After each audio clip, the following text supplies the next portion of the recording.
I paid for the whole family's trip, but they went to the airport without telling me. So I canceled everything and boarded alone in first class.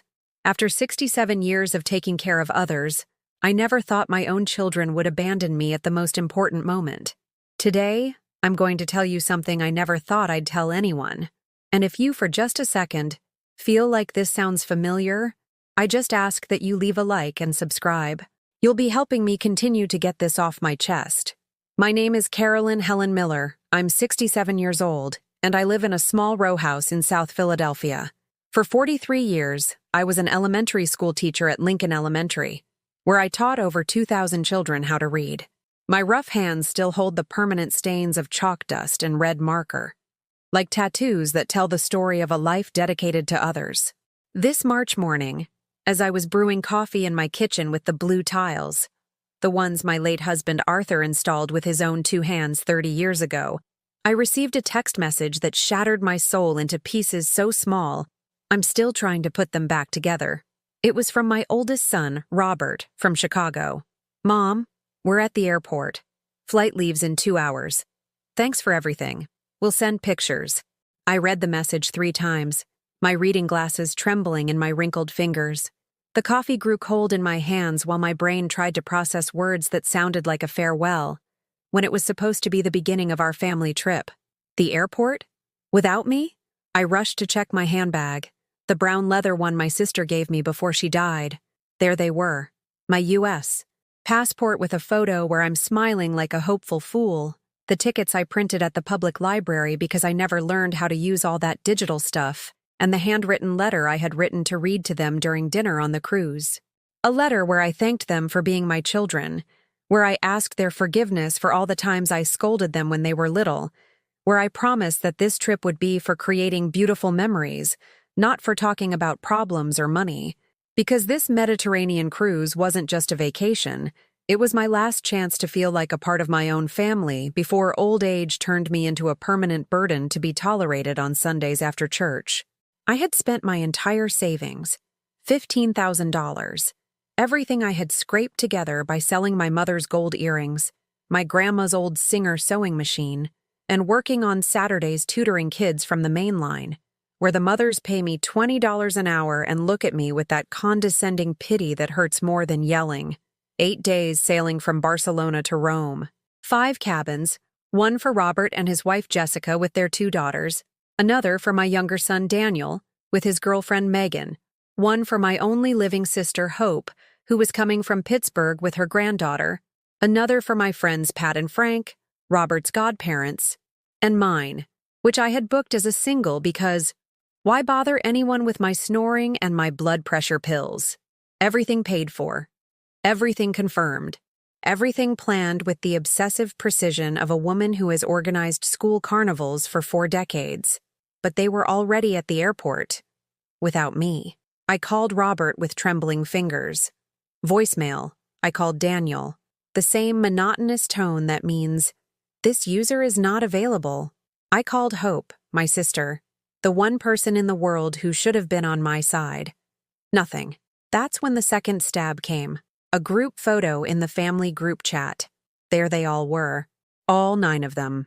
Smiling in the waiting area of Philadelphia International Airport, with their new suitcases and the relaxed faces of people going on a carefree vacation.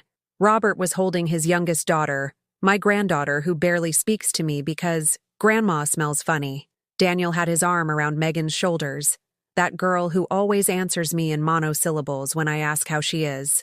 And there, in the middle of the group, was Hope, my sister, my lifelong confidant, the woman who cried with me when we buried our parents, when Arthur died, when I was diagnosed with diabetes. She knew too. She was there too. She had abandoned me too. The photo had a caption from Daniel. Off to our European vacation. Family trip. Mediterranean. Blessed family. Hashtags. As if pain could be tagged to make it hurt less. I sat in my wicker rocking chair, the one where Arthur used to fall asleep watching the news, and for the first time in 67 years, I didn't cry. Something much worse than tears settled in my chest. A coldness that numbed me from my ribs to my throat. It was as if my heart had decided to freeze itself to avoid feeling the magnitude of this betrayal. Because this wasn't a misunderstanding. It wasn't an, "Oh, we forgot to tell you, Mom." This was a deliberate, planned, coordinated decision among all of them to leave without me, to take my money, my sacrifices, my dreams of a family trip, and turn them into their private vacation, free from the burdensome grandmother who asks if they've eaten and if they remembered to take their vitamins. Outside, the pretzel vendor on the corner was shouting his deals, the sound mixing with the rumble of the Broad Street Line subway passing nearby. Life in South Philly went on as usual, oblivious to the silent earthquake that had just destroyed the foundations of everything I thought I knew about a family's unconditional love. I picked up my phone and dialed the travel agency. The voice of the agent, Mariah from Sunshine Travel, sounded like she was speaking through cotton as I explained my situation. "Mrs. Miller, I understand you want to make changes to your reservation, but there are 9 confirmed passengers. If you cancel now, you'll lose 30% of the total payment, $4,500, thrown away because of the betrayal of my own blood." "I don't care," I said, surprised by how steady my voice sounded. "Cancel everything. Everything except for my cabin." But as I waited on hold, with that bland instrumental music playing in my ear, my mind drifted back to all the moments that had led me to this silent hell. I remembered when Robert was 17 and he bombed his SATs not getting into Penn State. He cried like a little boy in my lap, soaking my kitchen apron with his tears of frustration. "Mom, I'm never going to be anybody. I'm a failure." I was working double shifts back then, teaching in the mornings and private tutoring in the afternoons to save up for his tuition at a private university. I sold my only engagement ring, the one Arthur had bought me with his first paycheck as a construction worker, to pay for Robert's first semester at Drexel. "Honey, I work so you can study. You study so you can have the life I couldn't," I would tell him as I made him pancakes at 5 in the morning before he left for his classes. 3 years later, when Robert got his first job as an engineer in Chicago, he called me crying again. But this time, it wasn't out of sadness, but joy. "Mom, I got the job. I'm going to be making $5,000 a month. I'm going to pay you back for everything you spent on me." He never paid me back a dime, not a single penny. When he married Jessica, a girl from a well-off family who was studying architecture, I paid for half the wedding, $5,000 that I took from my retirement fund, because a mother only sees her son get married once, Mom, and we want it to be perfect. Jessica never said thank you. She didn't even include me in the main photos. In the wedding album, I appear in 2 pictures, one where I'm serving punch to the guests, and another where I'm holding the bride's purse while she touches up her makeup. Daniel was worse. At 23, he showed up at my house with Megan, 3 months pregnant, asking me for money to take care of the problem. I froze, sitting in my living room with its faded furniture, watching my youngest son ask me for money to kill my first grandchild. "No, Daniel, I will not give you money for that," I told him with a firmness I didn't know I had. He got so angry he didn't speak to me for 6 months. Not until Megan had a miscarriage and he came back to apologize, not for wanting an abortion, but for making me go through a rough time with their decision. Years later, when they wanted to get married, they came for money again. "Megan's family is paying for the honeymoon in Hawaii, but we have to pay for the wedding, Mom. And you know we don't have any savings." I sold my new flat-screen TV, the one I had bought myself with my Christmas bonus after watching soap operas on a tube TV for 15 years. I sold my washing machine and went back to hauling laundry to the laundromat, just like when I was young. I even sold my blender, and for months I drank instant coffee because I couldn't grind the beans. Also, Daniel could have a respectable wedding, in his words. At that wedding, I wasn't included in any important decisions either. Megan and her mother chose everything. The flowers, the music, the menu, even the color of my dress. "Carolyn, we think a pale pink would suit you much better than the navy blue you wanted," they told me. As if I were a child they had to dress for a school play. But what hurt most wasn't the weddings or the tuition. It was when Arthur died. Lung cancer. 4 months from diagnosis until he was gone. Thinning like a candle burning down. I didn't work during that time. I stayed home to care for him, bathing him, giving him his medicine every 4 hours, watching my life partner fade away in my arms. Robert came to the funeral. He drove up in his new SUV, with Jessica and the girls dressed in elegant black, as if they were going to a Broadway show. He stayed for 2 days, the day of the burial and the day after. On the 3rd day, he told me, "Mom, I have to get back to Chicago. I have work commitments. Will you be okay?" "Yes, honey. You go on." I lied, because a mother can't be an extra burden when her children have important commitments. Daniel didn't even come. He sent a wreath of flowers with a card that read, "For Grandpa Arthur, with love, the Miller Evans family." As if Arthur were just some generic grandpa and not the father who raised him, who taught him how to ride a bike, who stayed up late waiting for him when he came home late from parties. Megan called me.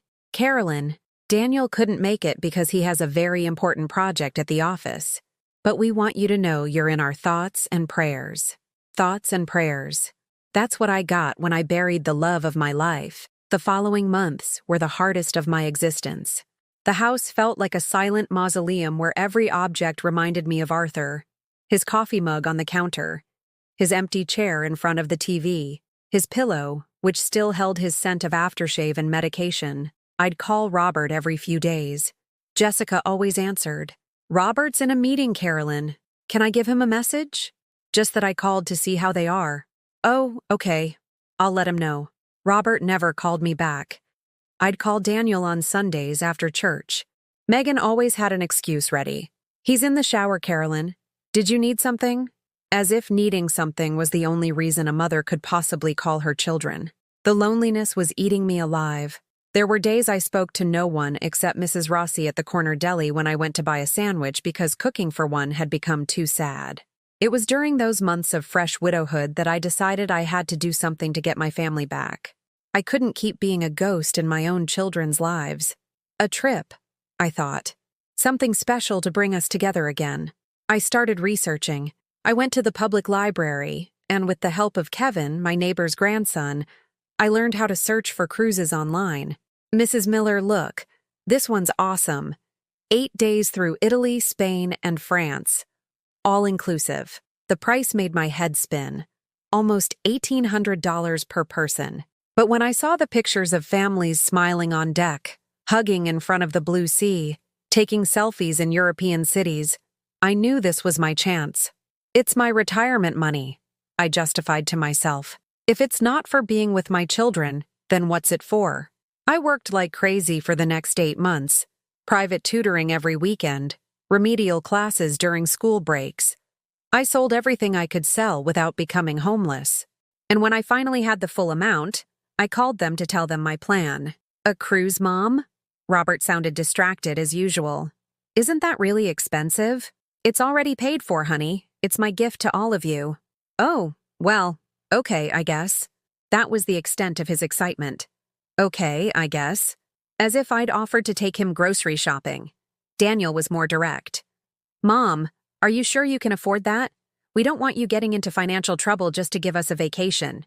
"It's no problem, son. It's something I want to do for the family."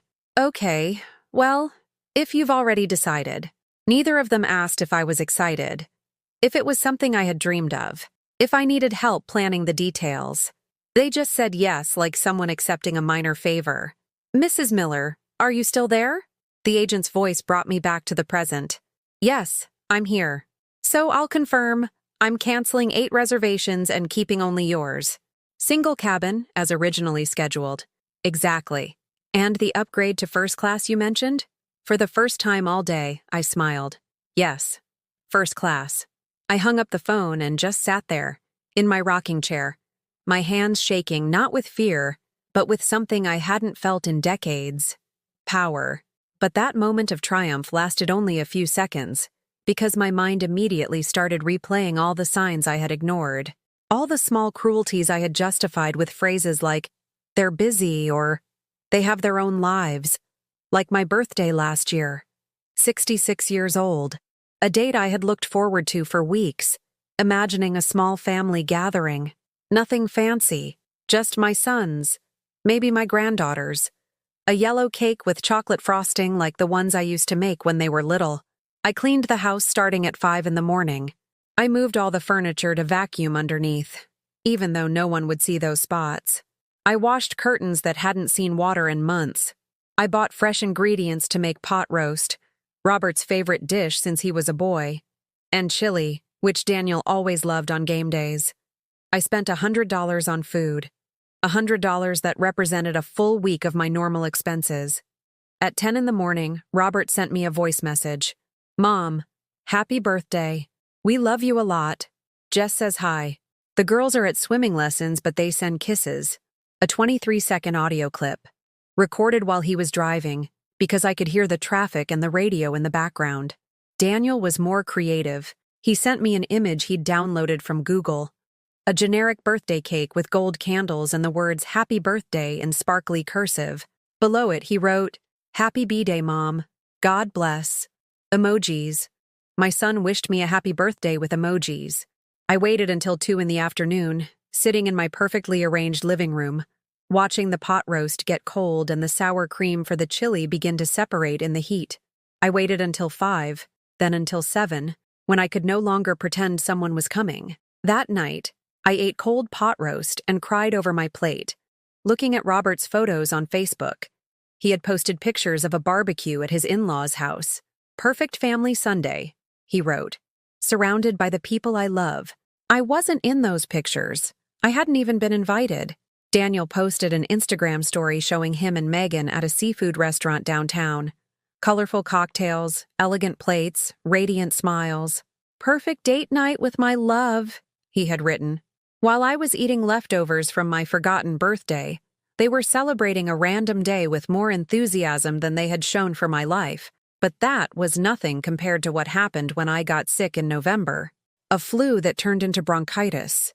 Dr. Ramirez at the clinic warned me that at my age, any respiratory infection could become dangerous. "You need complete rest, Carolyn, and someone to look after you." I called Robert. Voicemail. I called Daniel. Megan answered, "Oh, Carolyn, I'm so sorry to hear you're sick. Daniel is in Dallas for a work training. He won't be back until Friday. Is it anything urgent?" "I'm very ill, honey. The doctor says I need someone to look after me." "Did you see a doctor? Did they give you a prescription?" "Yes, but I'm so weak, I can't even get up to make myself some tea." Silence on the other end. Then, "Have you tried Robert? He's closer to you." Closer. Robert lived a 4-hour drive away. Daniel was a 45-minute train ride away. Robert isn't answering. "Oh, well, let me talk to Daniel when he gets back and we'll see what we can do." She hung up. I spent 5 days lying in my bed, getting up only to go to the bathroom and drink water straight from the tap because I didn't have the strength to boil it for tea. I ate saltine crackers and took cough drops, which had a sickly sweet taste that churned in my empty stomach. The fever would spike at night. I would sweat so much I had to change my pajamas, but I had no energy to do laundry. I piled the damp clothes in a corner of the room, like soiled hospital linens. On the 5th day, Mrs. Rossi knocked on my door. She had noticed I hadn't come out to buy bread, something I did religiously every morning for years. "Oh, Carolyn, what happened to you? You look terrible." She helped me take a shower. She made me chicken soup. She spent the whole afternoon cleaning my house and doing my laundry. A neighbor I barely knew took better care of me than my own sons. When I was finally able to get up and check my phone, I found a text from Robert. "Mom, Megan told me you were sick. Are you feeling better yet?" 5 days later. 5 days to ask if I was feeling better. As if my illness were a temporary whim. Daniel sent me a $100 bank transfer with the message, "To buy medicine, Mom. Take care." $100. As if my health was a problem that could be solved with money, not with presents. But what really broke me was Christmas. For weeks I had been asking them what we were going to do. Should we have dinner here at the house like always? Or would you rather we go somewhere? Robert gave me evasive answers. "We'll see, Mom. It's still a ways off." Daniel was more direct. "It's tough, Mom. Megan wants to go to her family's place in Florida. And you can't come over even for a little while? For Christmas Eve dinner? We'll see." On December 20th, Jessica called me. Not Robert. His wife. "Carolyn, it's Jessica. Robert asked me to let you know that we won't be able to make it for Christmas. My parents invited us to their house in the Hamptons. And we've already bought the girls' presents for over there. Robert's parents? I asked, confused. My parents, Carolyn. The girls' paternal grandparents. Paternal grandparents. As if I were some distant relative and not their maternal grandmother. And Robert can't stop by to say hello, even on the 24th in the afternoon? It's just too far, Carolyn. And the girls get so tired from the drive. The Hamptons are a 4-hour drive from my house. For Christmas, that was too far to see his mother. Daniel was crueler, but more honest. Mom? Megan's family invited us to spend Christmas at their place in Rittenhouse Square. All her siblings will be there with their kids. It's going to be amazing. And what am I supposed to do alone on Christmas, Daniel? Well, can't you go with Hope? Or with a neighbor? Hope, my sister, had gone to spend the holidays with her daughter in Los Angeles. My neighbors had their own families. Son, I just want to spend Christmas with my children. Oh, Mom, don't be so dramatic. It's just one day. We'll plan something next year. Next year. Always next year. I spent Christmas Eve alone, watching holiday movies on TV while eating store-bought potato salad. At midnight, when the bells from St. Nicholas Church rang out, I poured myself a glass of sparkling cider and made a toast. Alone. To you, Arthur. For the only good thing I ever had in my life. That night, lying in my marital bed where I now slept alone, I understood something I had been denying for years. To my children, I was no longer their mother.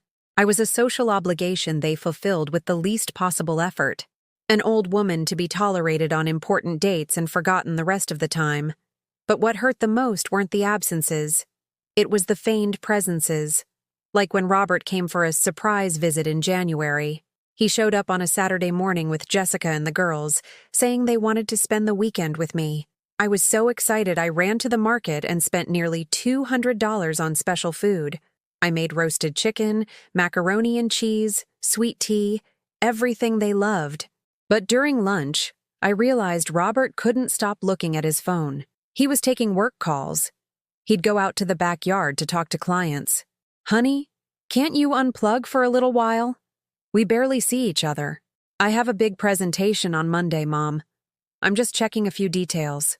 Jessica didn't join the conversation either. She spent the whole time taking pictures of the girls with my old phone, making faces because the camera is so bad, Carolyn. The girls, my granddaughters, barely spoke to me. When I asked them how school was, they answered in monosyllables while watching videos on their mom's iPad. Don't you want to play bingo like we used to? I asked them.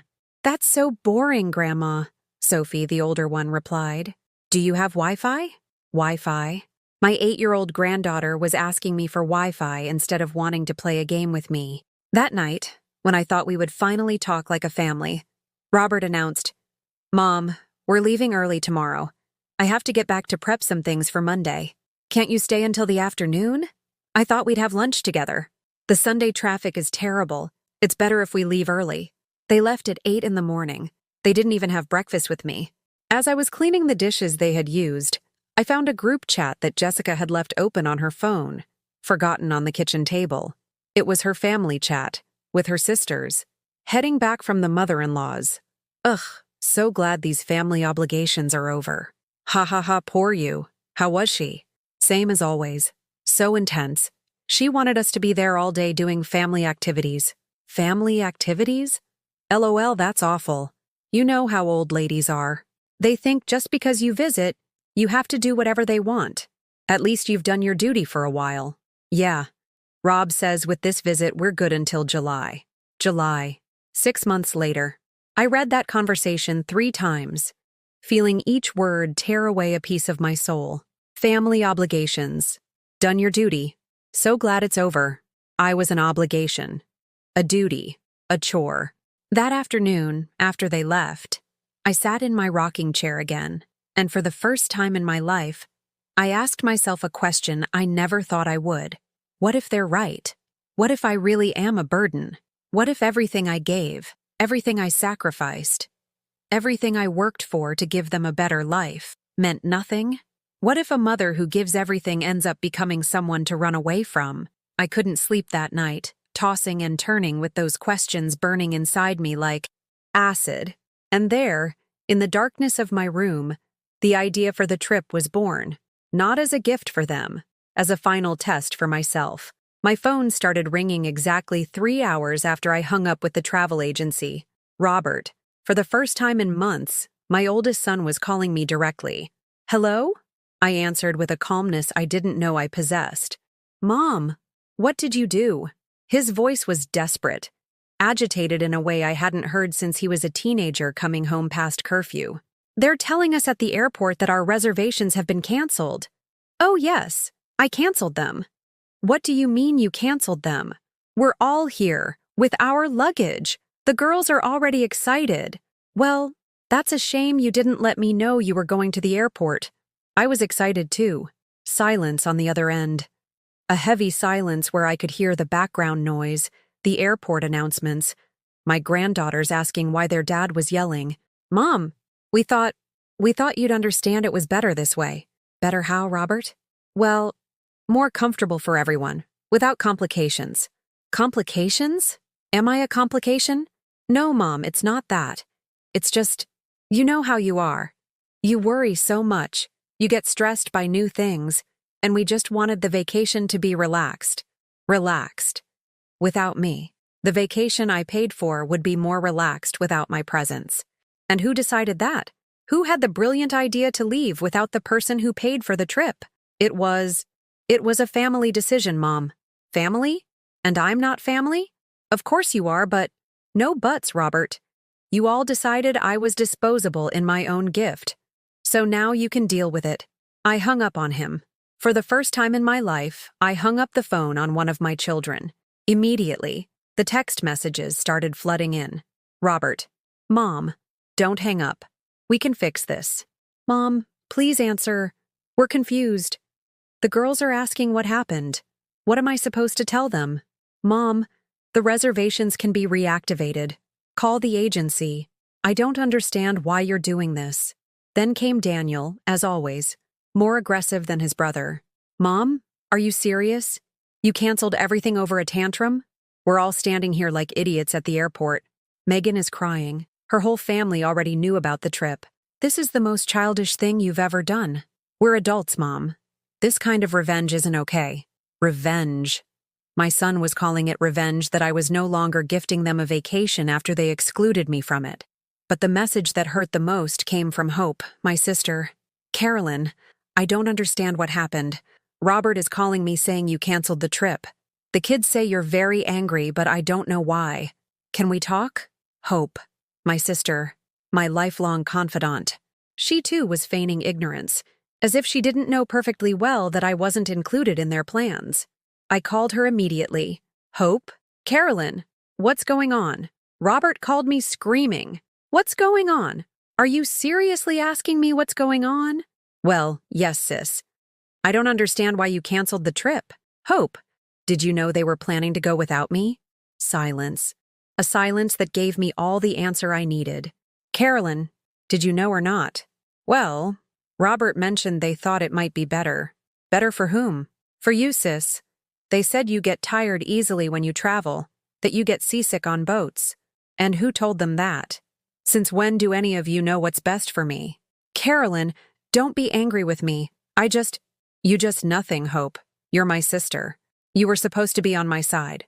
"I am on your side, but—" "No. If you were on my side, you would have defended me when they decided to exclude me. You would have told me. You would have asked me what I wanted. Carolyn, please understand." "No, you understand. My own sister betrayed me along with my children, and now you're telling me it was for my own good." I hung up on her too. An hour later, the missed calls started piling up. Robert, Daniel, Jessica, Megan, Hope, all calling in sequence, as if they had coordinated shifts to harass me until I gave in. I didn't answer a single one.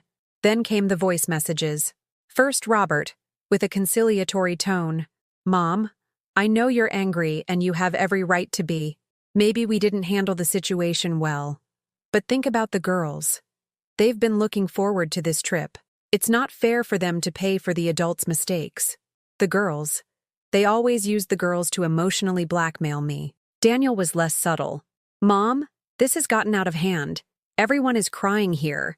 Megan is saying, how is she supposed to explain to her family that she can't go to Europe because you got upset? What you're doing is really messed up. Megan, who couldn't even address me directly to apologize. Jessica sent me a tearful voice message.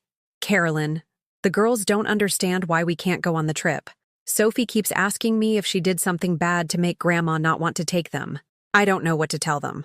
And there it was. The perfect manipulation. Turning my decision not to be humiliated into an act of cruelty against my granddaughters. But the message that finally convinced me I had done the right thing came from the family group chat, where I was still a member even though I hadn't participated in months. It was from Megan, addressed to the group but obviously meant for me to see. Family, I just want to let everyone know that due to today's unforeseen situation, we won't be able to take the trip we had planned. I know we were all very excited, especially the kids. Hopefully the family misunderstandings can be resolved soon so we can do something together. Family misunderstandings. As if the fact that they had abandoned me was a simple misunderstanding. Robert replied immediately, hopefully things will calm down and we can talk peacefully. Daniel, yeah, when tempers cool down, I'm sure we'll find a solution. Hope, family is the most important thing. I'm sure Carolyn will reconsider. Reconsider. As if I were a petulant child who had made an irrational decision. That night, when I finally silenced my phone after 17 missed calls and 43 messages, I realized something that chilled me to the bone. Not once, in that entire bombardment of reproaches and pleas, had anyone said they were sorry. No one had said, I'm sorry for excluding you, Mom. No one had said, we were wrong to plan to go without you. No one had said, we understand why you're hurt. Just blame. Just guilt trips. Just attempts to make me feel like I was the villain of the story. The next day, Jessica showed up at my house, unannounced, as everyone in my family always did. She knocked on the door at 8 in the morning, just as I was finishing my pancakes and eggs. Good morning, Carolyn. Good morning, Jessica. Can we talk? I let her in, but I didn't offer her coffee. For the first time in the 20 years I had known her, I didn't greet her with the automatic hospitality that had been my trademark. She perched on the edge of the sofa, nervous, fiddling with her expensive leather bag. Carolyn, I'm here to speak for Robert. He's very upset by what happened yesterday. He's upset? Yes. He didn't sleep at all last night. He's very confused because he doesn't understand why you reacted that way. He doesn't understand? No. Robert says you've always had a good relationship, that you've never been this angry before. I stared at this woman who had been married to my son for 15 years, who had lived off the gifts and sacrifices I had made for her family, and who was now in my home telling me that my son didn't understand why I was upset. Jessica, do you have a mother? Yes. How would your mother feel if you all left her behind to go on a vacation that she paid for? Jessica looked down. It's different, Carolyn. Different how? Because sometimes you can be very, very intense about family things. Intense. That word again. Intense for wanting to spend time with my children and granddaughters? It's not that. It's that you always want us to do everything together, to be talking all the time, to participate in everything. And sometimes a person just needs their space. Space from me? Space to be a family without pressure. And what is this pressure, Jessica? And that's when the truth they had been hiding for years came out. Well, you're always asking how we are, what we need, if we're missing anything. You always want to be helping or solving things. And we're grown-ups now, Carolyn. We don't need to be taken care of so much anymore. I fell silent, processing those words that had just confirmed my worst fears. My motherly love had been interpreted as harassment. My concern had been seen as meddling. My desire to be close to my family had been categorized as unbearable pressure. Jessica, I said with a calmness that surprised me, do you think it's okay to take someone's money for a vacation and then leave without that person? No, of course it's not okay. But, no buts, that's what you did. Carolyn, we were going to take you out to dinner when we got back from the trip. To thank you and tell you all about it. A dinner. After the trip. To tell me about what they had experienced without me. Jessica, I want you to leave my house.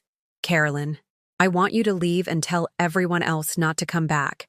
Not to call me anymore. Not to send me any more messages. But it's over. The Bank of Carolyn is closed. Grandma's ATM is out of service. The grandmother who gives everything and forgives everything is finished. Carolyn, you're overreacting. No, I shouted, and it was the first time in years that my voice came out with real force. You're the ones who are overreacting. The abuse you've made of my love is what's over the top. Jessica stood up, trembling. I just came to fix things. Things can't be fixed, Jessica. They're over. When she left my house, I locked the door and leaned against it. And there, alone in my silent living room, I smiled for the first time in months, because I had finally said no, and the world hadn't ended. That night, I slept more soundly than I had in years, not because I was at peace, but because my body had surrendered after decades of constant tension. It was as if I had finally put down a sack of bricks I didn't even know I was carrying on my back. I woke up at 5:30, as always. But this time it wasn't to prepare for calls from my children asking for favors, but because my mind was strangely clear. For the first time in a long time, I didn't have that automatic anxiety of wondering what someone else would need from me that day. I made myself a pot of coffee, but this time I sat in my small backyard, among the geranium pots that Arthur had planted before he died. The March sunrise in Philadelphia was soft, with that crisp air that smelled like spring blossoms and damp earth from the nearby park. My phone was still silenced. When I turned it on, there were 36 new messages and 18 missed calls. This time, I didn't even read them. I deleted them all without opening them, because I had made a decision during the night. In those moments of clarity that sometimes come when you finally stop fighting reality, I was going on that cruise alone. Alone, just as I had actually been living all these years, only now I would do it with dignity. At 9 a.m., I called the travel agency. Mariah, this is Carolyn Miller. Is my reservation still available? Mrs. Miller, yes, of course. Your single cabin is still confirmed. You don't want to reactivate the other reservations? No, I just want to confirm mine. And ask you something. Is it possible to change to a cabin with a balcony? Let me check. Yes, we have one available. It would be an additional charge of $500. $500. Before, I would have considered that an impossible luxury. Today, it sounded like a fair price to start valuing myself. Perfect. Make the change. And you're sure you want to travel alone? We can look into travel companion options if you'd like. I am absolutely sure. I am going alone, and I want to go alone. When I hung up, I realized I had spoken in a tone I didn't recognize. Firm, decisive, without the automatic apology that always accompanied my requests. The flight left in 5 days. 5 days to prepare for the first trip of my life where I wouldn't have to take care of anyone but myself. I went downtown to do things I had never done just for my own pleasure. First, to a salon on Walnut Street. For years, I had only gone for a trim every 3 months, always asking for just enough to look presentable. This time, I sat in the chair and said, I want a complete change. Something that makes me feel pretty. The stylist looked at me, surprised. She'd known me for 10 years and had never heard me ask for something like that. Are you sure, Carolyn? Your hair is fine as it is. I'm sure. Do whatever you think will look best. She cut off 6 inches of gray hair, gave me a light brown color with golden highlights, and styled it in soft waves that took years off my face. When I saw myself in the mirror, I didn't recognize the woman looking back. She looked dignified. She looked like someone with her own plans. You look beautiful, Carolyn. Do you have a special event? Yes, I have a very important date. With whom? With myself. From there, I went to a department store I'd always found too intimidating. Normally, I bought my clothes at Kohl's, always looking for the cheapest and most practical items. Today, I looked for what I liked. I tried on dresses that cost more than I spent on groceries in a whole month. I bought a silk blouse in a coral color that matched my new hair, a pair of low-heeled but elegant shoes, a French perfume that smelled of jasmine and reminded me of my grandmother's garden. In total, I spent $300. $300 that I would have previously considered an unforgivable waste, but that today felt like the first real investment I had made in my own happiness. The saleswoman, a woman my age named Rose, told me something that stuck with me. I can tell you're buying for something important. You have a smile I haven't seen before. It's because I'm going to do something I've never done before. What's that? I'm going to travel to be happy. That afternoon, when I returned home loaded with shopping bags and feeling strangely light, I found Daniel waiting for me on my front stoop. He was sitting there with the face of a punished child, fiddling with his car keys. "Hi, Mom." "Hello, Daniel. Can we talk?" I opened the door and let him pass, but this time I didn't rush to offer him a cold drink or ask if he had eaten. He sat on the sofa where he always sat when he came to ask for something. I remained standing, my shopping bags in my hands. "Mom, I want to apologize." Those words, which I had been waiting years to hear, now sounded empty to me. Apologize for what, exactly, Daniel? For the trip. For not telling you we were going to go without you. And why did you decide to go without me? He looked down. Megan said that it would be more comfortable. Megan decided? And what did you say? I thought maybe she was right. Right about what? That you sometimes get very stressed on trips, Mom, and we wanted it to be relaxed. Daniel, do you think I would have been stressed on the trip that I myself planned and paid for? I don't know, Mom. Maybe not. You don't know? That's the problem, son. You all make decisions about my life without knowing anything about what I feel or want. He fell silent, staring at his hands. Mom, what can we do to fix this?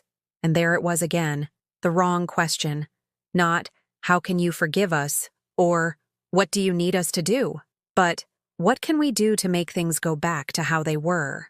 It can't be fixed, Daniel. What do you mean it can't be fixed? We're family. Are we family? When was the last time you called me just to see how I was doing? Mom, when was the last time you came to visit me without needing something? I visit often.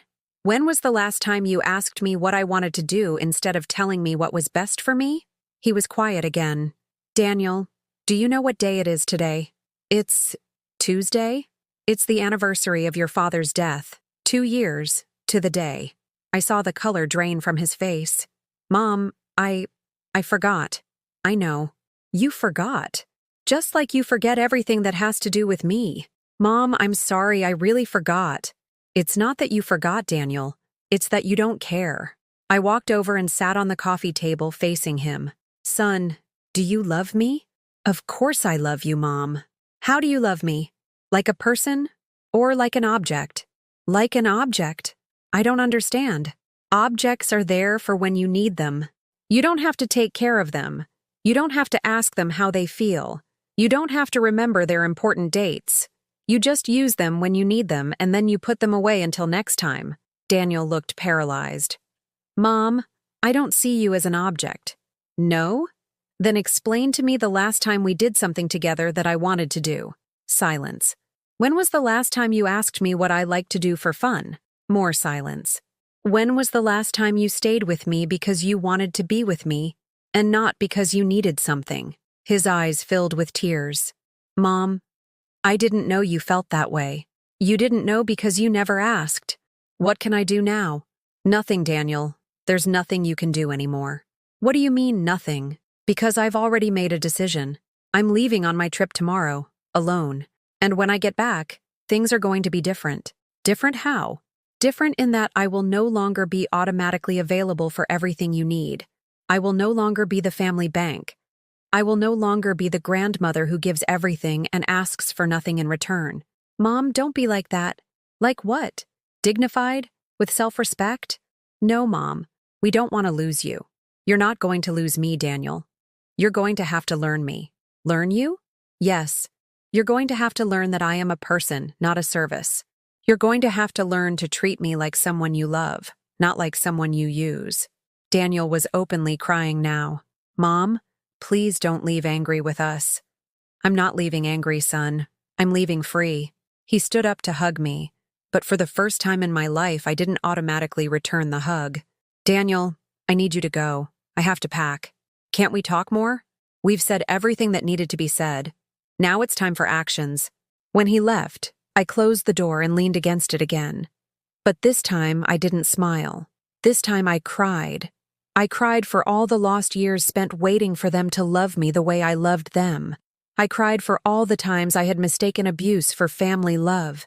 I cried for the woman I had been, who had allowed herself to become invisible in her own life, but I also cried with relief. Because tomorrow, for the first time in 67 years, I was going to wake up without having to wonder what someone else needed from me. Tomorrow, I was going to wake up and just ask myself what I wanted. And that question, after so long, sounded like a new song. The morning of my departure dawned gray, with the kind of low-hanging March clouds over Philadelphia that make everything look more dramatic than it is. I was just finishing packing my new suitcase, a burgundy one with spinner wheels I'd bought at Macy's, when I heard several cars pull up on my street.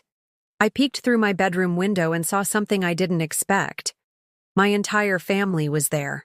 Robert was getting out of his SUV with Jessica and the girls. Daniel was arriving in his car with Megan. And as if that weren't enough, Hope was parking her old Toyota right in front of my house. They had all come, in a convoy, as if they had planned an intervention. They knocked on the door with that insistence I knew so well, the same way they knocked when they needed money urgently. "Mom, open up! It's us!" Robert shouted. "Carolyn, please!" That was Megan's voice. "Carolyn, it's me, your sister!" Hope sounded almost desperate. I opened the door and there they were, all 9 of them, standing on my small front porch like an official delegation. The girls in front, obviously positioned strategically to soften me up. Robert and Daniel on either side, like bodyguards. The women in the back, with concerned expressions. "What do you want?" I asked, not inviting them in. "Mom, we came to talk," Robert said, using the deep voice he used when he wanted to sound authoritative. "This has gotten out of hand." Gotten out of hand? What, exactly? Well, all of this. The canceled trip, you being angry, the family being divided. The family isn't divided, Robert.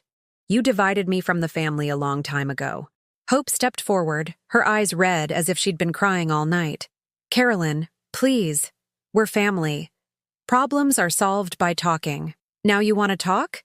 After years of making decisions about my life without consulting me?" Jessica held the younger of my granddaughters and moved closer. "Carolyn, look. Sophie wants to tell you something." The little girl, who was barely 5, looked at me with those big eyes she had inherited from Robert. "Grandma, why don't you want to take us on the trip anymore?" I felt like I had been kicked in the stomach. Using a 5-year-old child to manipulate me was a level of cruelty I hadn't expected even from them. "Sophie, my love, I do want to take you on a trip, but the grown-ups in your family decided it was better to go without Grandma." "Why?" the girl asked, with the brutal innocence of children. "Ask your father, sweetie." Robert's face turned red. "Mom, don't bring the girls into this." "I'm bringing them into it?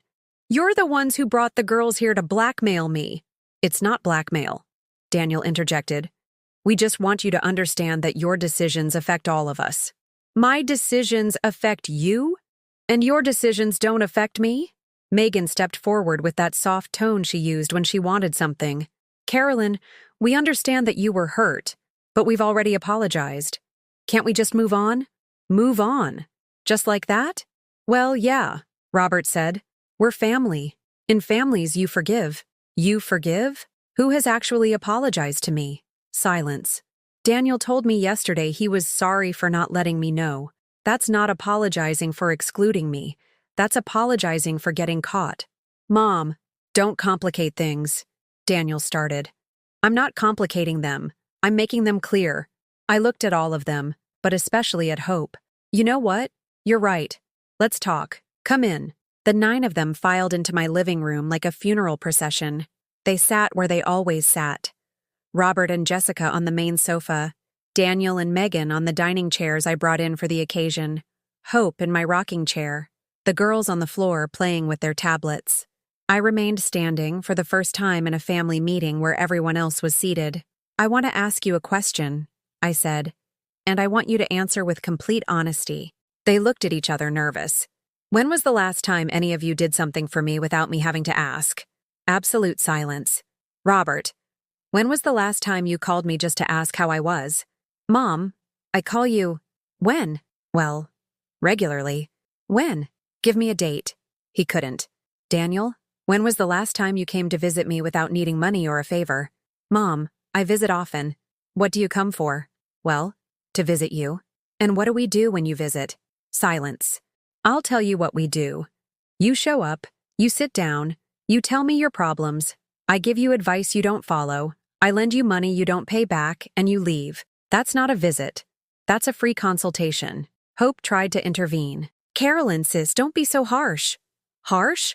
Hope, did you know they were going to leave without me? Well, Robert mentioned. And what did you do?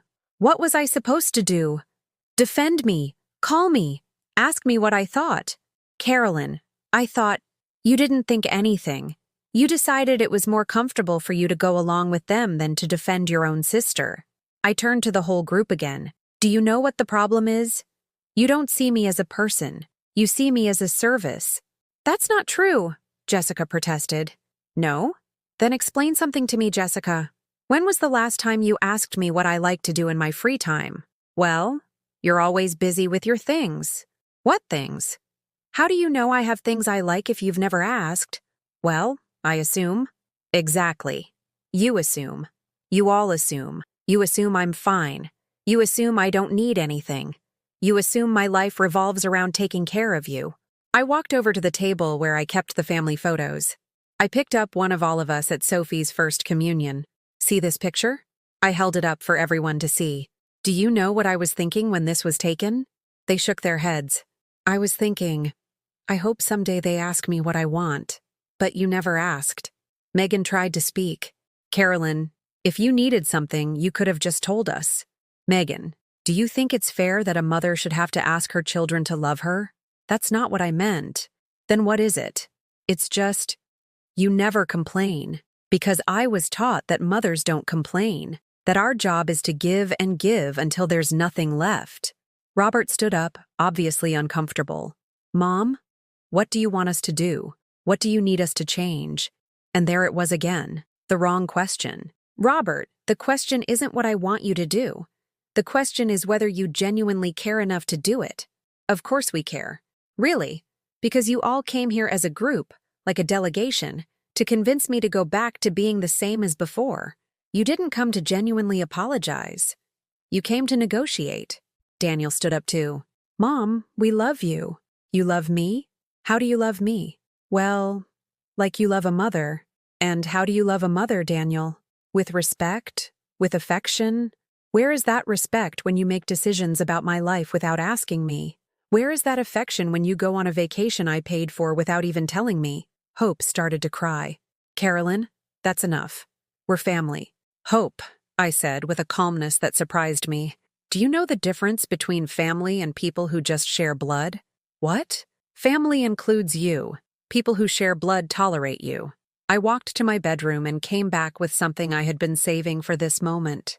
An old shoebox where I kept all the receipts for everything I had given them over the years.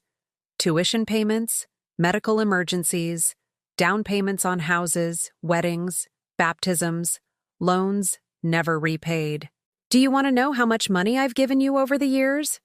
I started pulling out the papers. Robert, $23,000 in the last 10 years. Daniel, $18,000. Not counting gifts, meals, clothes for the girls. Mom, we never asked you to keep track of that, Robert said. I wasn't keeping track to bill you. I was keeping track because it made me proud to be able to help my children. I threw all the papers into the center of the living room floor. But you know what? Never, not once, has any of you given me anything that wasn't obligatory. A birthday present, a surprise, an outing, nothing. Jessica tried to protest. Carolyn, we've given you gifts. What gifts? Well, for Mother's Day. What did you give me last Mother's Day? She couldn't remember. A blouse? She said finally. What color? Well, I don't remember exactly. Pink. You gave me a pink blouse that cost $15 and that I've never worn because it's not my size. You bought it at the Walmart on the way over, without a second thought, because you remembered at the last minute. Everyone looked down. And after giving me that blouse that I don't like and doesn't fit, you all went to have lunch with the other grandparents. Daniel started to cry. Mom, I'm sorry. We didn't know you felt that way. Son, are you even listening to me? It's that you never asked. I walked over to the mantel where I kept the most important family photos. I I picked up the one from my wedding to Arthur. Do you know why I married your father? Because you loved him, said Robert. Because he made me feel important. Because when he came home from work, he would ask me how my day was. Because when I was sad, he noticed. Because when we made big decisions, he asked for my opinion. I turned the photo towards them. Your father treated me like a partner for 40 years. You have treated me like a live-in maid your entire adult lives. The silence in the room became so heavy I could hear the ticking of the kitchen clock. Then Sophie, my 8-year-old granddaughter, asked with the brutal clarity of a child, "Grandma, do you not love us anymore?" I walked over to her and knelt down to her level. My love, I love you all more than life itself, but I can't keep being the grandma who only gives and never receives anything in return. What does that mean? It means that from now on, if you want me in your lives, you're going to have to learn to be in mine too. Robert grew desperate. Mom, that's blackmail. Blackmail? Robert, I give you love, and you give me crumbs. I give you time, and you give me rush. I give you money, and you give me excuses. And I'm the one blackmailing you? I stood up and walked to the door. You're all going to leave. Now. Carolyn, Hope began. Especially you, sister. Because you've known me since I was born, and you still chose to betray me. I didn't betray you. Yes, you did. You knew what they were planning was wrong, and you didn't defend me. I opened the door wide. Go. I have a flight to catch. And then what? Daniel asked, his voice breaking. Then we'll see if you've learned anything in my absence. How long are you going to be mad at us? Robert asked. I'm not mad. I'm free. One by one, they filed out of my house. The children confused, the adults defeated. Robert was the last one. Mom, when you get back from your trip, can we talk? Robert, when I get back from this trip, I'm going to be a different woman, and you're all going to have to decide if you want to get to know that woman, or if you'd rather keep missing the one who died today. I closed the door, and for the first time in my life, I locked it from the inside. The taxi ride to the airport was the quietest and yet the loudest journey of my life. Quiet because I didn't say a single word to the driver during the entire hour-long trip down the Schuylkill Expressway. Loud because my mind was a hurricane of emotions I didn't know how to process. For the first time in 67 years, I was heading somewhere without having to think about anyone but myself. I didn't have to worry if someone had eaten, if they had enough money, if they were comfortable, if they needed anything. It was terrifying and liberating, all at once. At the airport, while checking in for my flight to Barcelona, the agent at the counter asked me something no one had asked me in decades. Is this your first time traveling alone, ma'am? Yes, I answered, and my voice sounded strangely firm. How exciting! Are you going for pleasure? Pleasure. A word I had erased from my vocabulary since I became a mother. Yes, I'm going for pleasure.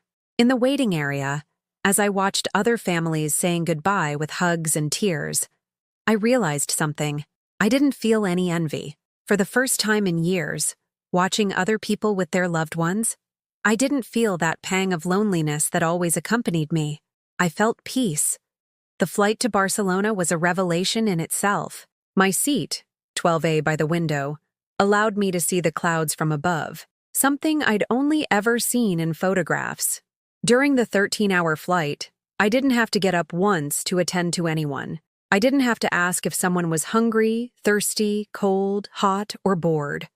I read a whole novel for the first time in years, like Water for Chocolate by Laura Esquivel, which I had bought at the airport. I identified so much with Tita and her struggle to live her own life that I cried during the final chapter. But this time, they weren't tears of sadness. They were tears of recognition. The flight attendant, a kind young woman, asked if I was okay when she saw me wiping my eyes. I'm perfect, I told her. It's just that I haven't cried from happiness in years. Barcelona welcomed me with a Mediterranean sun that felt different from the sun back home. It was March, but the temperature was perfect for walking down Las Ramblas without a rush, without having to coordinate with anyone else, without having to ask someone if they were tired of walking yet. I stayed one night in a small hotel near the port before boarding the cruise. The room was small, but had a window overlooking a little plaza where locals sipped coffee at outdoor cafes and children played soccer among the pigeons. That night, Dining alone in a small restaurant near the cathedral, something happened that changed my perspective forever. A Spanish couple my age, sitting at the table next to mine, saw me eating alone and invited me to join them. "Excuse me, senora, but we feel bad seeing you dine alone. Would you like to join us?" the man said, with that genuine courtesy of older Europeans. My automatic reaction was to decline. For years, I had learned that bothering strangers with my presence was an imposition, but something inside me, something that had been born when I locked my door yesterday, told me to say yes. I would love that. Thank you. Their names were Pilar and Manolo. They were 71 and 73, and they had been married for 48 years. But what struck me wasn't the length of their marriage, but the way they treated each other. They listened. They asked for each other's opinions. They laughed at each other's jokes. They finished each other's sentences with affection, not impatience. "Carolyn," Pilar told me after I'd shared a little of my story, "do you know the secret to a long marriage?" "No, please tell me." "That both people want to be there, not that one sacrifices for the other, but that both choose to stay every single day." Her words struck me like a revelation. "And in families?" I asked. "Does that apply too?" Manolo smiled wisely. "Even more so in families. Because family is where love is most often taken for granted, and what's taken for granted loses its value." That night, lying in my hotel bed, I understood something fundamental. I had confused sacrifice with love my entire life. I had believed that loving meant disappearing, becoming invisible, living for others. But Pilar and Manolo had shown me that real love is when two people choose to be together without either one canceling the other out. The next day, I boarded the ship. My cabin with a balcony was small but perfect. It had a single bed with white linens that smelled of lavender, a desk where I put my new journal, and a private terrace where I could see the Mediterranean without a filter, without having to share the view with anyone. The first night on board, during dinner in the main dining room, I was assigned to a table for 8. When I arrived, an Italian family was already seated, parents, adult children, and grandchildren, and they immediately included me in their conversation. "You travel alone?" the older woman, whose name was Francesca, asked me. "Yes, and it's wonderful. Ben, I also traveled alone all over Europe when I was your age," she told me enthusiastically. Her daughter-in-law translated. "Didn't you feel lonely?" I asked. Francesca answered me in slow but clear English. "Ma'am, there is a difference between being alone and feeling lonely. I was alone, but I did not feel lonely. I felt, how you say? Complete. Complete." That word resonated within me like a bell. Over the next few days, I discovered things about myself that I had forgotten existed. I discovered that I liked waking up early to watch the sunrise from my balcony with a cup of coffee that no one else had made or served. I discovered that I had opinions about art when we visited the museums in Florence. My own opinions, not influenced by what others wanted to hear. I discovered that I was a good conversationalist when I wasn't worried about whether someone else felt included in the discussion. I discovered I had a sense of humor that had been buried under years of responsibilities and worries. In Rome, on the last day of the cruise, I did something I had never done in my life. I took pictures of myself, alone, not discreet selfies to send to the family as proof that I was okay. Real photos, where I asked strangers to capture me smiling in front of the Colosseum, the Trevi Fountain, St. Peter's Square, photos that showed a complete woman, not a fraction of a family. In one of those photos, taken by a young street artist near the Pantheon, I am smiling in a way I hadn't seen in years. It's a smile that isn't trying to please anyone, that isn't apologizing for existing. It's the smile of someone who likes herself. During the flight back to the States, I wrote something in my journal I never thought I would write. Today marks 8 days of getting to know myself. They have been the 8 most important days of my life. I also wrote a list of things I had learned about myself. I like my coffee black. No sugar. Sipped slowly while looking at the horizon. I like to walk without a destination and stop whenever something catches my eye. I like talking to strangers who have interesting stories. I like eating in restaurants where no one knows me, and I can just be Carolyn, not someone's mother or someone's grandmother. I like sleeping in when I don't have to get up to take care of anyone else. I like buying beautiful things for myself without feeling guilty. I like silence when it's chosen, not when it's imposed by the absence of others. I like the version of myself I discovered when I stopped living for others. At the end of the list, I wrote something that surprised me with its clarity. I did not miss my family for a single day on this trip. That tells me everything I need to know. When the plane landed in Philadelphia, I didn't feel the anxiety I had expected. I didn't feel afraid of returning to my empty house. I didn't feel sadness for the loneliness that awaited me. I felt curiosity. Curiosity to discover who Carolyn Miller was going to be now that she had returned from meeting herself. In the taxi on the way back to South Philly, the driver asked me how my trip was. It was perfect, I answered. Did you go with family? No, I went with myself. He laughed. That's the best company. He was right. When I arrived at my house and put the key in the lock, I didn't feel the weight of the loneliness I had carried for so many years.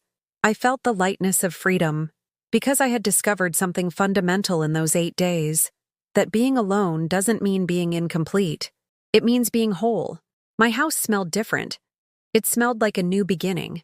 I put my suitcases in the middle of the living room, and, for the first time in my life, I didn't unpack them immediately because someone else needed something. I left them there and poured myself a glass of wine I had bought at the duty-free shop in Barcelona. I made a toast, alone, in front of my living room mirror, to Carolyn Helen Miller, to the woman she was, to the woman who died, and to the woman who was born. And in that moment, with the Italian wine warming my chest and my reflection smiling back at me, I knew I had come home. But this time, I had come home to someone who loved me unconditionally.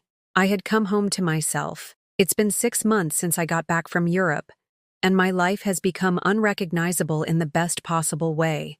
This morning, as I was watering my new bougainvillea plants in the backyard, flowers I planted because I like them, not because someone else asked for them, I was reflecting on everything that has changed. The first difference my neighbors noticed. Mrs. Rossi from the deli stopped me a few weeks ago as I was leaving my house. "Oh, Carolyn, you look different. Did you do something?" "Yes," I answered, smiling. I started listening to myself. She didn't fully understand, but she smiled as if she had grasped the essence of it. The truth is, everything about me has changed. From the way I walk, taller, unhurried, to the way I dress. I no longer wear clothes designed to blend in. I wear colors I like, styles that flatter me, perfumes that make me feel pretty. Yesterday, I bought a turquoise dress that cost $200. Before, I would have considered that an unforgivable frivolity. Now, I consider it an investment in my happiness. But the deepest change isn't physical, it's emotional. I've learned to say no without giving an explanation.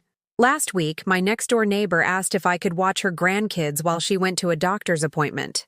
Before, I would have said yes automatically, canceling my own plans. This time, I told her, "I can't, Eleanor. I have other commitments." I didn't explain that my commitments were to myself. A watercolor painting class I started taking at the local community arts center. I didn't have to justify why my time was valuable. It just was. My family's reaction to my transformation has been revealing. Robert was the first to reach out. He came over on a Tuesday afternoon, 3 weeks after I got back, with a very different attitude. He knocked on the door softly, not with the old insistence. "Hi, Mom. Can we talk?" This time I did invite him in, but I didn't rush to offer him a drink or food. He sat on the edge of the sofa, like a guest, not like he owned the place. "Mom, I want to apologize." "For real? For what exactly?" I asked, because I had learned that generic apologies are worthless. "For treating you like you weren't important. And now I'm important? You were always important, Mom.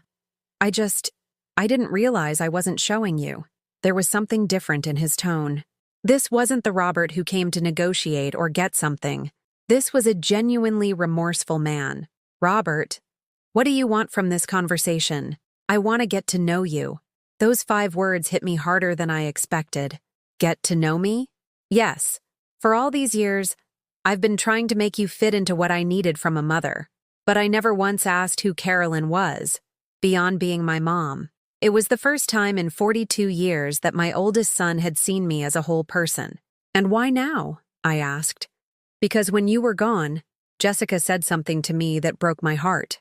What did she say? She said, "Rob, your mom went to find what we never gave her." And when I asked what that was, she said, "Respect." Jessica, the woman who had called me intense, was now defending my dignity. "And what do you think about that?" I asked him. "I think she was right. That you deserve respect, and we denied it to you for years." We talked for 2 hours.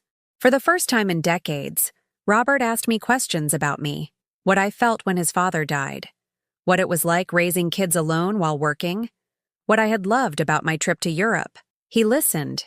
He actually listened. When he left, he hugged me differently. Not the automatic hug from before, but the hug of someone embracing a person they respect. "Mom, can we try again? But this time as adults who choose each other, not as family who tolerates each other?" "We can try," I said. "But it's going to be different." "Different how?" "Different in that now I'm going to have expectations too. I'm going to expect you to call because you want to know how I am, not because you need something. I'm going to expect you to include me in plans because you want my company, not out of obligation." That sounds fair. And he has kept his word.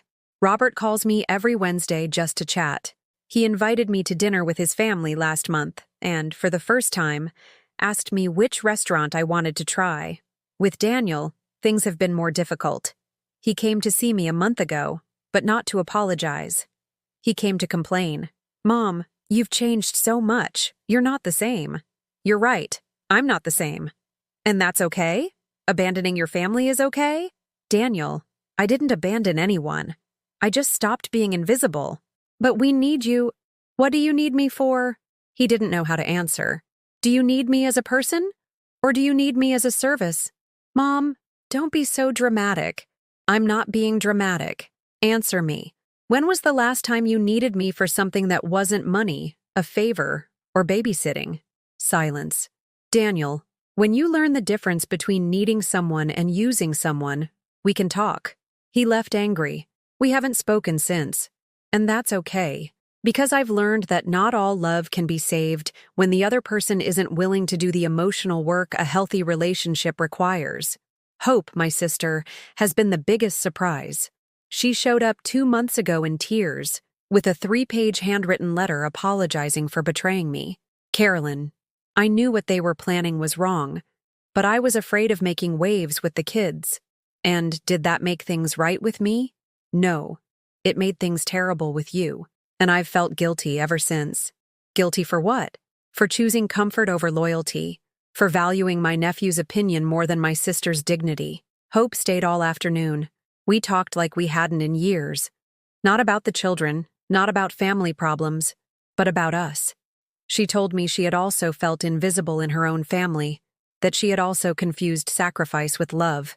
"Carolyn, can you teach me how to be like you are now? Like me, how? Free, complete, fearless." Now Hope and I see each other every Friday. We go to the movies, we walk through the park, we have coffee at cafes where we talk about books, travel, and dreams. For the first time in our lives, we are sisters, not just relatives. The most beautiful change has been with my granddaughters. Sophie, the oldest, came with me to my painting class 3 weeks ago. Her mother, Jessica, asked if I could take her on a Saturday while they took care of some errands. Before, I would have said yes automatically, canceling my plans. This time I said, "She can come, but she'll have to participate in my activity." "What activity?" "I'm going to my painting class. If she wants to come, she'll have to paint with me." Sophie was more excited than I was. For 2 hours, my granddaughter and I painted sunflowers in watercolor. She asked me why I had started taking classes. Because I wanted to do something that I liked. "And what else do you like to do, Grandma?" It was the first time anyone in my family had asked me what I liked to do. I like to read. I like to walk in the park. I like to cook new things just for myself. I like to travel. "Can we do those things together sometimes?" "Of course, my love. But only if you want to, not because your parents make you." Now Sophie comes with me to the library on Saturdays. She picks out storybooks and I pick out novels. We read together in silence, sharing the same passion but respecting our individual spaces. It's the healthiest relationship I've ever had with any member of my family. The truth is, My life today is completely different. I have routines I designed for my own happiness. Painting class on Tuesdays, the library on Saturdays, walks through the park on Sunday mornings. I've made new friends in my activities. People who know me as Carolyn, the woman who paints flowers and reads novels, not as Carolyn, the grandmother who's always available. I started volunteering at the Adult Literacy Center, teaching women my age how to read, women who never had the chance to study. It's the first time in years that my experience as a teacher is serving something that fills my soul. I have my own projects. I'm saving up for a trip to Peru next year. Alone again, because I discovered I travel best when I don't have to look out for anyone else. But most importantly, I have peace. I no longer wake up wondering what someone will need from me today. I wake up wondering what I will do today to make myself happy. I no longer measure my worth by how useful I am to others. I measure my worth by how well I treat myself. I'm no longer afraid of loneliness. I'm afraid of losing myself again in the needs of others. Yesterday, while making dinner just for me, pasta with pesto sauce I made following an Italian recipe I learned on the cruise, I realized something. I don't miss the life I had before. I don't miss being indispensable to people who considered me invisible. I don't miss sacrificing my happiness for the comfort of others. I don't miss living on the emotional crumbs they threw my way when they remembered I existed, because I've discovered that it's better to be alone and complete than to be accompanied and incomplete. The most important lesson I've learned is this: it's never too late to start respecting yourself. It's never too late to stop confusing love with self-erasure. It's never too late to ask yourself, does this relationship add to my life or subtract from it? And it's never, ever too late to choose your own happiness over the comfort of others. At 67 years old, I discovered I had been living the wrong life, but I also discovered that I still had time to live the right one. And that right life, it turns out, was my own. My question for you is simple. Have you ever experienced something similar, or do you know someone who has? I ask you to answer me in the comments. And if this story moved something inside you, leave a like and subscribe to the channel, because stories like this need to reach the people who need to hear them. Thank you for joining me on this journey to freedom.